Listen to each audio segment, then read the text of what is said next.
What's up, guys? Welcome to the podcast today. I want to say Happy Victory Tuesday. And boy, we got a heck of a rundown today.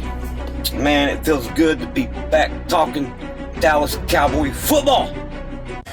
Welcome to the show. It's time to make some noise. Come out here and experience the truth with your boy. Now take a seat and pull out your pencil, because Silver Cowboy about to make you suspenseful.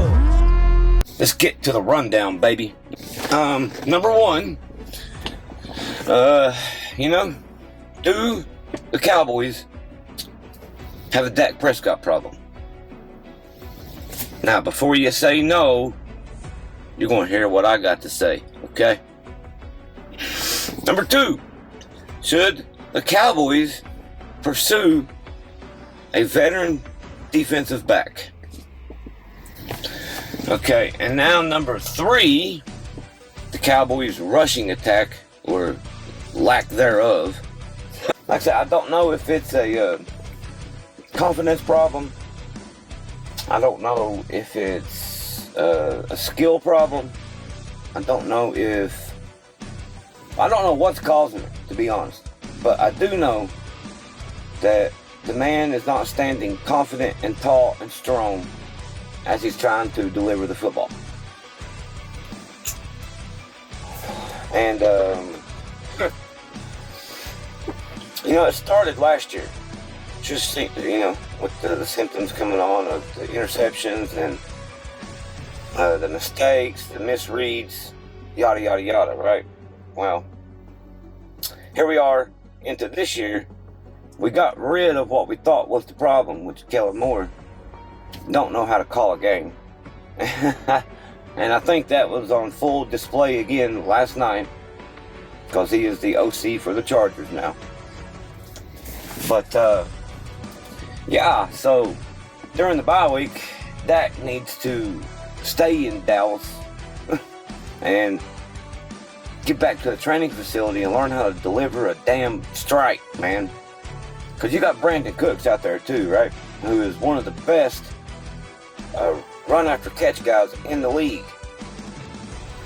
And he's really good at them slant routes, them shallow crossers and curl routes, and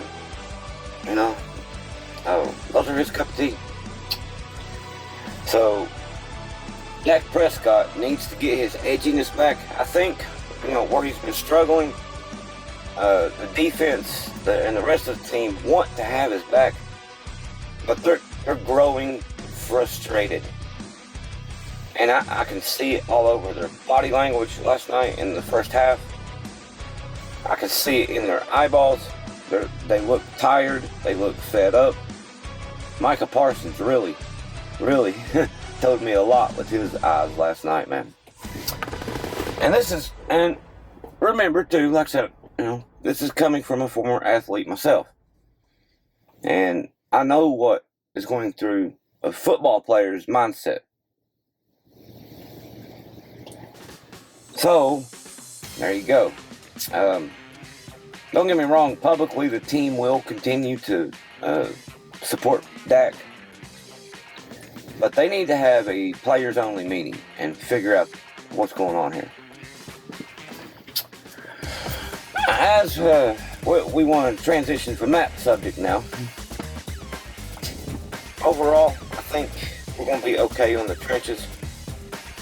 We just got to get our players back and healthy, along with not losing some skills. Now, the offensive line is aging a little bit, which could, cause for some concern. But it's not like they're 38 years old either, They have played 10 years and they're getting up there. They're 33 or something like that. Tyron Smith and Zach Martin. They just need some rest. That's what I would say, The beginning month or two of the season can be the roughest. The first half, be the roughest in general. And you just got to, work your body, man, back into football shape and be ready for it too. Now, one problem I do think we have is a right tackle issue. Terrence Steele is messing up this whole offensive line. He needs to get it together, and now, quickly. Okay, so the defensive line seems okay. I know on the surface they're fast, they're high flying, they got a high motor, high energy, and highly effective. But if a team gets a 17-7 lead on Dallas, they're in trouble. They don't have a great run defense yet. Now, they are improved. Don't get me wrong there. They are much improved. But as far as being great and effective, nope, not there yet. Like last night, I noticed I didn't even say Mozzie Smith's name one time. Maybe Jonathan Hankins, I might have said his name once or twice. Seen him only once or twice. And, of course, we got DeMarcus Lawrence, who is on top of his game and doing it well. Micah Parsons on the other side. And then we got the ever-evolving door at defensive end. Defensive end is the one position where we don't need depth at.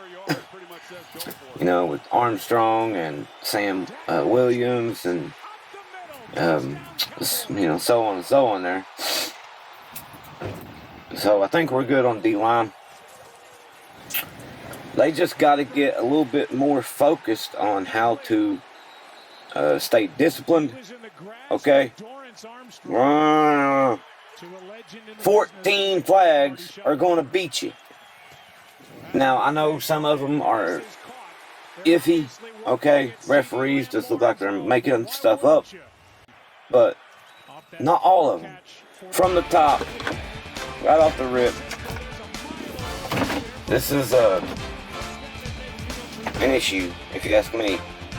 And it flared its ugly head again last night.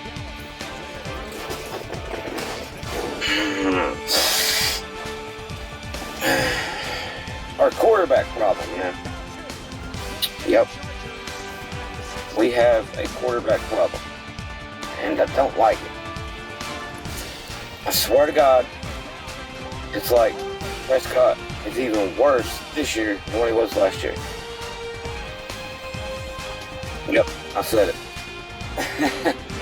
And that's not easy or fun for me to say, but Dak Prescott feels like to me he has lost his edge. If you know what I mean by that. His mental toughness, his physical toughness. He's not able, but I don't know, he might not be able to stand in that pocket and deliver a catchable football. Now, I'm not saying his balls ain't catchable, but, the placement of some of his passes really represent that fact. I mean, on a 5-yard slant route to Michael Gallup, I don't know how many different times the man was off target. 5 yards. Okay, that's 15 feet. And Dak Prescott can't throw a ball on the money to allow a receiver to go catch the ball in stride and have a chance to make a play after the catch. All right, so now that we're moving on from the Dak subject, number 2, and this could be related as well to why, not helping Prescott be comfortable back there in the pocket. But the rushing attack for the Cowboys, pretty suspect right now. Especially Mike McCarthy wanted to make an emphasis about the rushing game, and it was even mentioned about on the broadcast last night on Monday Night Football, how McCarthy got rid of Kellen Moore because he said he wanted to run the damn ball a little bit more often, more consistently, and he's done everything but that so far this year. Now, it's not, McCarthy's fault entirely, because he is handing the ball off. He's calling plays for the running backs to get the ball. But, and they're not creating yardage. They're not making plays right now. The running game is kind of suspect itself, which any offense, and quarterback more in particular, is going to struggle if they don't have at least a respectable run game. And because that helps set up the quarterback for everything. Everything else goes through that running game. The quarterback throwing the ball, the receivers catching the ball, even the halfbacks themselves coming out of the backfield to catch the ball, the offensive line. That's what I was going to get to, is I do believe a reason why the running game is struggling is because the offensive line issues, right? I think we have had our fair share of the injuries, and frankly, I'm getting sick of it. The injury guys need to leave our team alone, man. Need to leave our boys alone. We already have enough problems as is. Okay? But yeah, it's tough, man. But you gotta have, next man up mentality right now. You just have to. And I know that's not valid. That's not a legit reason. That's nothing. It's just a cliche. But it's also true. Because look at the offensive line right now for the Cowboys. They are in shambles. They are I ain't gonna say a shell of themselves from last year, but they are a shell of themselves from last year. And we just don't have the talent we did last year. Don't have the depth, and we don't have the health. So during this bye week, the offensive line needs to work on that technique a little bit. Maybe work out some too. Maybe. Not sure on that part yet, but they got to do something. So, like I said, it all starts up front, man. All of it. I just named off the whole offense and every part of it a couple minutes ago there. And the O-line has to have been able to establish blocking lanes for the running backs, and they have to be able to establish time for the quarterback to get the ball out, man. Even if it's 2.5 seconds, they have to establish that. Now on the flip side, the Cowboys' defensive line is not bad. Now, they are number one in the NFL in pressures, I'm pretty sure. And the record, when they achieve a certain amount of pressures a game, is nonsense. Let me tell you right now. It's unbelievable. You guys, and you'll hear it here, okay? You'll hear it here on a true blue, Cowboy, silver, and blue, metallic blue podcast. Out of 19 games since the beginning of 2021, the Dallas Cowboys are 17-2 in games in which they have 18 or more pressures. Are the Dallas Cowboys good enough to compete in the NFC right now as a contender for the championship game and their own division? We'll just go ahead and put that in there too. as we know, we're into our bye week now. Or the Cowboys are. I say we. Like I'm part of the team.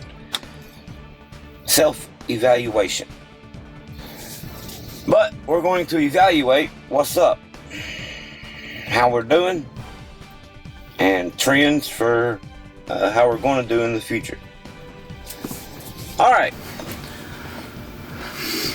So yeah, the defensive line issues are not impossible to solve, but they can worsen and become a huge problem for the Cowboys. Mozzie Smith needs to have his name mentioned a lot more often. Jonathan Hankins does too. And even our linebackers for that matter.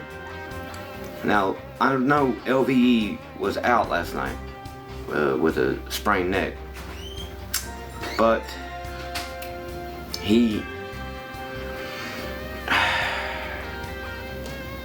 I don't know what to say on that, because I know he does make a good, sizable difference in that front seven. But is it sizable enough to where Dallas can't live life without it? That's the issue right there. We didn't do too bad last night, honestly. We all know the Chargers have a good running attack, especially with Austin Eckler. And now they got this Kelly kid coming on strong. And Justin Herbert himself, right? So, and I'm pretty sure we held them to under 100 yards rushing total. But mentality and trying to stay fresh and focused and just play your assignment, play your gap, do your job, not no one else's, not the man beside you, not the one behind you, yours. And I got all the confidence in the world in the Dallas defense to figure this out. And again, I reiterate, we did not have a terrible game last night. So improvements may already be underway. And to finish this subject, our front seven, going back to the linebackers. The linebackers we have out there is Damone Clark. Let me tell you, Marquise Bell, oh boy, he is coming on. I like him, I really do.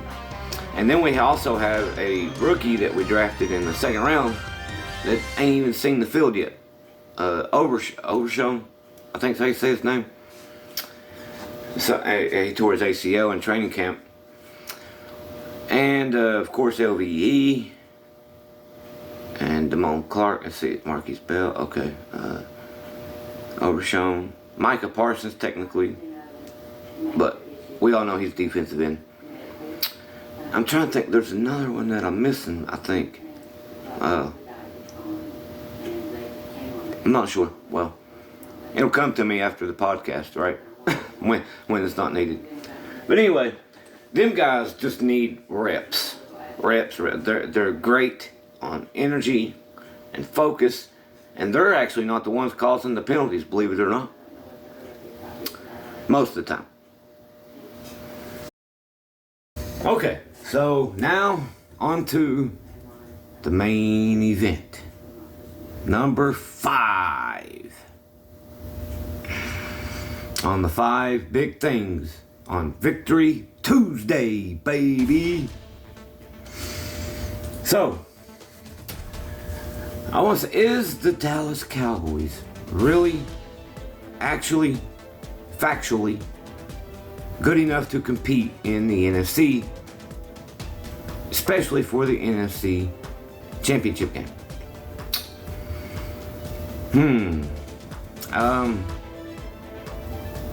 Man, okay.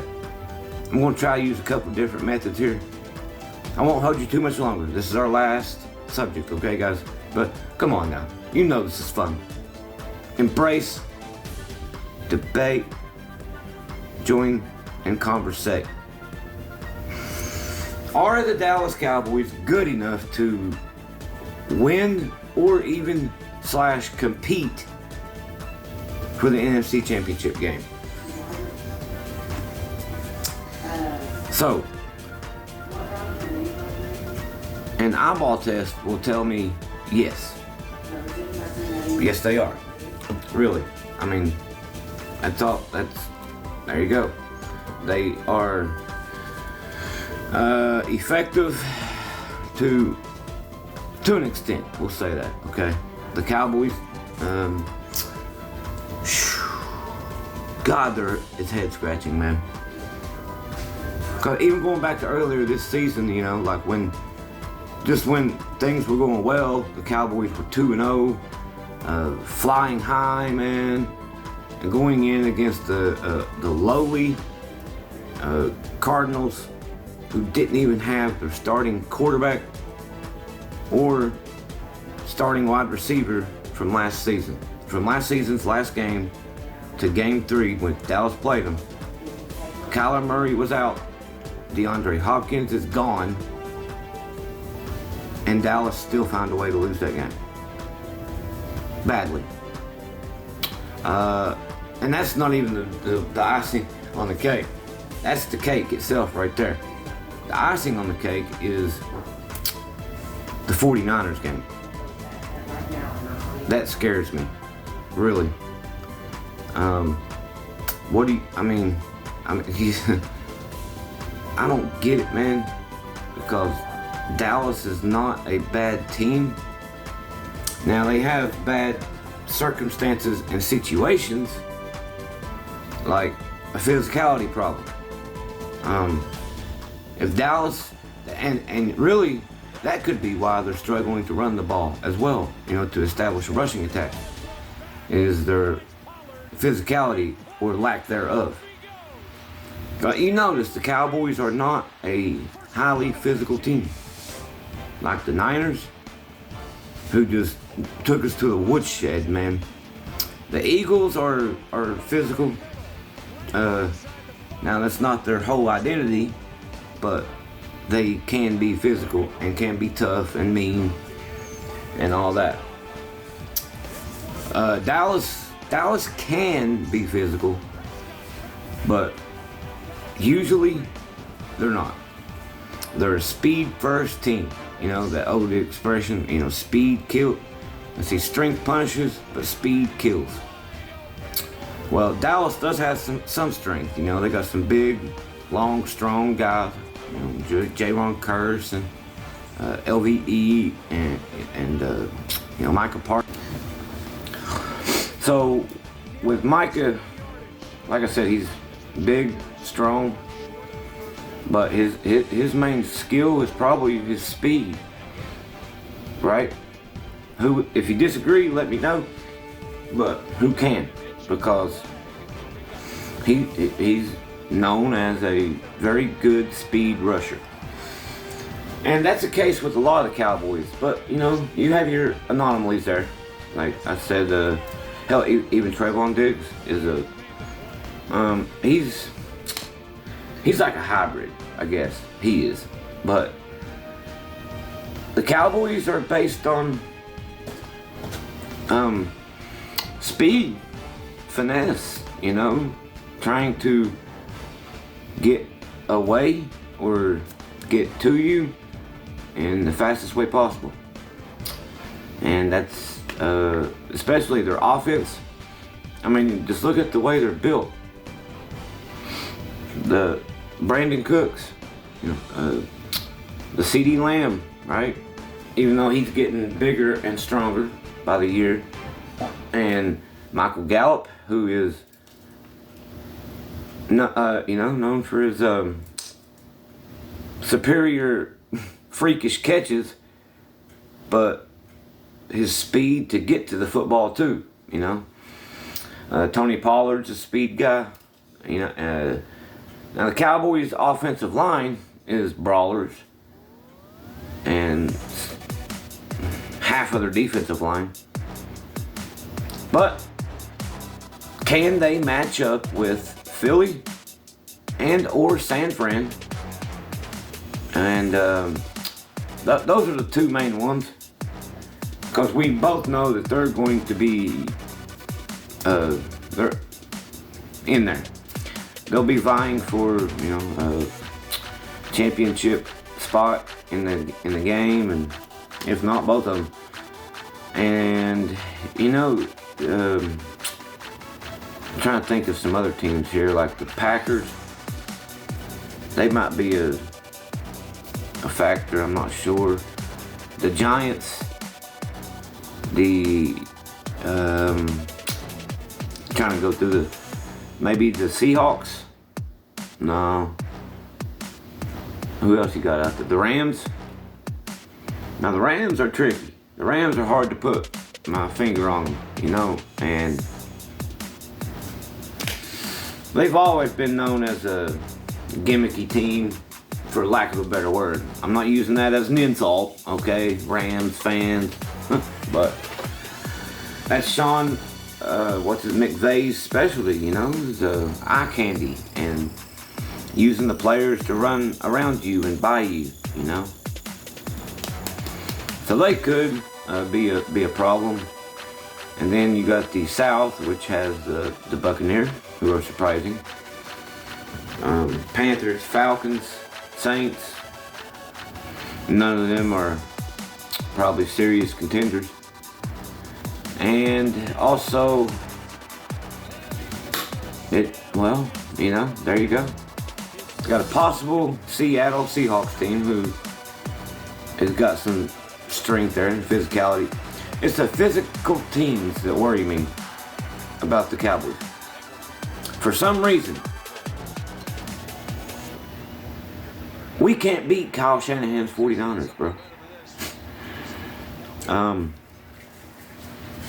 The last win we got was during the season of Andy Dalton. Was the last time we beat the 49ers. Think about that. That's terrible, man. That is terrible, and as terrible as it gets. I know this question is going to be left unanswered. I really do, and I hate that. But just when you think, see, and what scares me, like I said, the Cardinals game scares me. That can happen anytime. It's already happened twice. In the first month and a half. The first month of the season, right? Well, it might be a month and a half. Just when you think they're flying high, buddy, right? You think they're good, they look good, they have been playing good, and they're heavily favored. Everybody knows they're going to win, and they come out there and literally lay an egg. They roll their big, flashy, nice helmet onto the field, and they think that the other team should just bow down, beg for mercy, and leave the field, and, you know, forfeit. Do you realize this is the NFL? Okay? Anything and everything does happen in the NFL. It's more bizarre than college football. I don't care what you college fanatics say. It is more unpredictable, bizarre, and fun to watch. Like this weekend, the 49ers, right? They got beat. The Browns beat the Niners. Now, I mean, the AFC is a whole nother story. But, and then you turn around and you got the Eagles, who come out and were heavily favored, and they wind up getting beat. You know, just dicking around too much throughout the game, and then you try to turn it on at the end. It don't work like that, man. And that's what I'm afraid of for Dallas. Now, I know they'll be there. They'll be fighting for a spot, fighting for a position. I just don't know if they can pull it off. I know they got the potential, they got the ability, but do they have the right frame of mindset? And only with time is how we'll be able to tell on that one. Alright though, guys, I'm going to not hold you up no longer today, even though I just could go on and on and on and on and on. Good victory, Cowboys. Victory Tuesday. Into the bye week, baby. We get to settle on a big old win. And hopefully learn some things, make some adjustments on some things, and just find ways to get better. Alright, guys. That's it for the Silver's Space. Thank you for coming into Silver's Space, baby. As always, until next time, baby.